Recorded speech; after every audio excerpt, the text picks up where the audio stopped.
মাতা, দুনিয়ার ভেতরে যা কিছু দেখো সবকিছুই সম্পদ, কিন্তু দামি সম্পদ হচ্ছে ওয়াখায়রু মাতাউদ দুনিয়া আল মারআতুস সালিহা। নেককার স্ত্রী যদি 4টি কাজ করতে পারে, ওই ব্যক্তির চাইতেও আল্লাহর জমিনের উপরে আসমানের নিচে উত্তম কোন জিনিস নাই। বলুন সুবহানাল্লাহ। পৃথিবীর বুকে সবচাইতে দামি যে নিয়ামতটি, দামি যে বস্তুটি সবচাইতে, এইটার নাম বিজ্ঞানীরা বলছে অ্যান্টিম্যাটার, যার 1 গ্রামের দাম $100 ট্রিলিয়ন। দ্বিতীয় নাম্বার স্তরে যেটা আছে ক্যালিফোর্নিয়াম, যার 1 গ্রামের দাম $27 মিলিয়ন, ট্রিলিয়ন ডলার। তৃতীয় নাম্বার পেলে যে আছে ডায়মন্ড অর্থাৎ হীরকখণ্ড। চতুর্থ নাম্বার আছে স্বর্ণ। আরো অনেক কিছুই আছে, কিন্তু আল্লাহ নবী এগুলির কথা বলেন। আল্লাহ নবী বলেছে ওয়াখায়রু মাতাউদ দুনিয়া আল মারআতুস সালিহা। নেককার স্ত্রী। আপনি দামি গাড়ি ফেরারি, BMW অথবা AK ভোগাতিলা ভয়জার 20-এর 1 নম্বর গাড়ি, এই সবগুলি আপনি আন্ডারগ্রাউন্ডে লুকিয়ে রাখেন।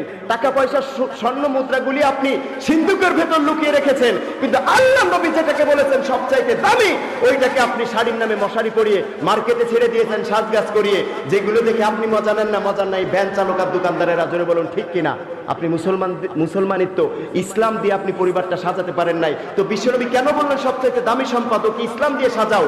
জান্নাতুল ফেরদাউসে 4টি কাজ করলে ওই নারী চলে যাবে জান্নাতে। সকল নাচ যেমন দেখতে দেখতে ডাক দিয়ে বলবে, ও আল্লাহ সবকিছু পেয়েছি, কিন্তু আমার সে দামি নিয়ামতটা তো পাই না। দামি নিয়ামতটা কি বলুন তো?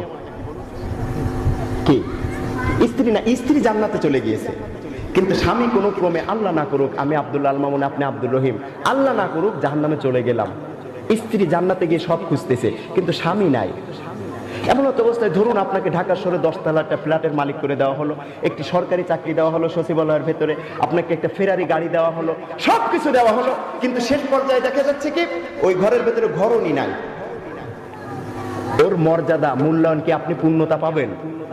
কিন্তু ঘরণই যদি ঠিক থাকে, একটা খড়কুটার ঘরেরটাও আপনার জন্য জান্নাত হয়ে যাবে যদি মনের মতো লোকটা হয়। ঠিক কিনা বলেন? লোকটাকে বউ, নেককার স্ত্রী। বউ চিনেন তো আপনারা? ইনশাআল্লাহ চেনেন তো পেছনে ভাইয়েরা? যদি বলেন, একজন বলছে হ্যাঁ হ্যাঁ চিনি, যদি বলেন না চিনি, তাও পর্দার অন্তরায় যে মা বোনরা আছে বাসায় যাবেন, বিছনা নিচেই করে দেবে, আল্লাহ না করুন। তাই এই বিল্ডিংটা যেমন আপনার কাছে মূল্যায়ন পাইতেছে না, স্ত্রী ওইখানে গিয়ে দরজার আড়ালে, টেবিলের নিচে, ডয়ারের ভেতরে, উপরে নিচে সব জায়গায় খুঁজতেছে। এবার বলে, আল্লাহ দুনিয়ার বুকে মাথার ঘাম পায়ে ফেলে যে আমার জীবিকা নির্বাহের জন্য কষ্ট করেছে, শ্রম দিয়েছে, নিজের মার্কেট কিছুই করতে পারে না, আমাকে খুশি করার জন্য, মুখে হাসি ফোটাবার জন্য রিক্সা চালিয়েছে, শ্রম দিয়েছে, কত কিছুই করেছে, আল্লাহ আজ আমাকে জান্নাতের ভেতরে আমার স্বামীকে পাই না। আমার আল্লাহ বলছে, ওই স্ত্রী তুমি স্বামীকে পাবে না, তোমার স্বামী চলে গেছে জাহান্নামে। নাউজুবিল্লাহ বলেন। স্ত্রী কাঁদতে থাকবে আর চিৎকার করতে থাকবে, কারণ কিছুক্ষণ পূর্বে সে তো জাহান্নাম দেখে তারপর জান্নাতে গেছে। চিৎকার দিয়ে বলবে, ও আল্লাহ আমার স্বামীকে কেন জাহান্নামে দিয়েছো? এবার স্ত্রী বলবে, আল্লাহ আমাকে স্বামীর কাছে নিয়ে চলে যাও। বলে, তোমাকে জাহান্নামী করা যাবে না, তুমি তো পুড়ে যাবে, জ্বলে যাবে, এমন আগুন ত্বকে কোথাও স্পর্শ করলে কলিজা পর্যন্ত সারকার হয়ে যাবে। আমার আল্লাহ বলে, তুমি কেন জাহান্নামে যাবে? এবার বলে, আমার স্বামীর কথা মনে পড়ে গিয়েছে। মানুষ যখন বেশি আনন্দিত হয় তখন প্রিয় মানুষের কথা মনে পড়ে, আর যখন বেশি কষ্টে থাকে তখন ভালোবাসার মানুষের কথা মনে পড়ে। ঠিক কিনা বলেন? এবার বলে, আমাকে স্ত্রীর কাছে নিয়ে যাও।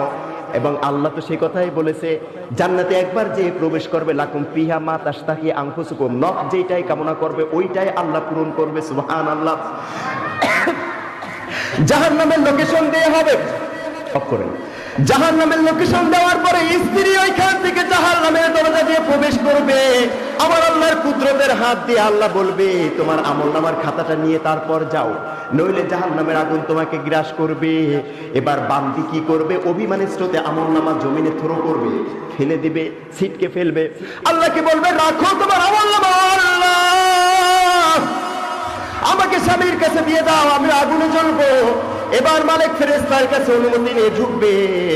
ঢুকে খুঁজতে খুঁজতে খুঁজতে খুঁজতে কোটি কোটি মিলিয়ন ট্রিলিয়ন মানুষের ভেতরে খুঁজতে খুঁজতে স্বামীর কোনো বর্ণনায় কণ্ঠ পর্যন্ত, কোনো বর্ণনায় কোমর পর্যন্ত আগুন দিয়ে গেছে। নাউজুবিল্লাহ বলেন।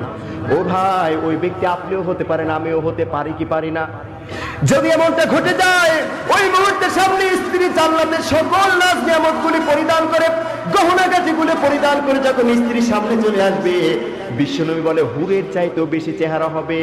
70,000 নূরের পর্দা ছেদ করে যখন জান্নাতে হুর স্ত্রীর দিকে আপনি তাকাবেন, শরীরের ভেতরে যতগুলা শিরা উপশিরা হাড় মাংসগুলিও দেখা যাবে। সুবহানাল্লাহ পড়েন। আপনার আমার অবস্থাটা কেমন হবে? বারবার বলছি, আল্লাহ না করুন, বোঝানোর জন্য, ভাবার জন্য বোঝাচ্ছি।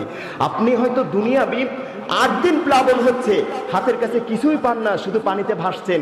হঠাৎ করে হাতের বাম পাশে বা ডান পাশে যদি একটা কচুরি পানাও পান, আপনার ওর চাইতে দামি সম্পদ আর কিছু আছে? ওই মুহূর্তে ওর চাইতে দামি সম্পদ কিছু আছে? তাই জাহান্নামের আগুন তো দুনিয়ার এই পানির মতো নাকি? কথা বলেন। দুনিয়ার পানির মতো নয়, এর চাইতে শরীরের ত্বক স্পর্শ করলে কলিজা ছারখার হয়ে যায়। এমন সময় আপনার অবস্থা কি হবে? আনন্দে চিৎকার করে কাঁদতে থাকবে, হাই রে, দুনিয়ার বুকে আমার স্ত্রী 4টি কাজ করে, 4টি কাজ আমি আলোচনা শেষে বলবো, ওই 4টি কাজের বিনিময়ে আজ জাহান্নামে তুমি চলে এসেছো। ওর চাইতে দামি নিয়ামত ওই মুহূর্তে ওই ব্যক্তির কি আর কিছু হতে পারে? কথা বুঝতেছেন না মনে হয়।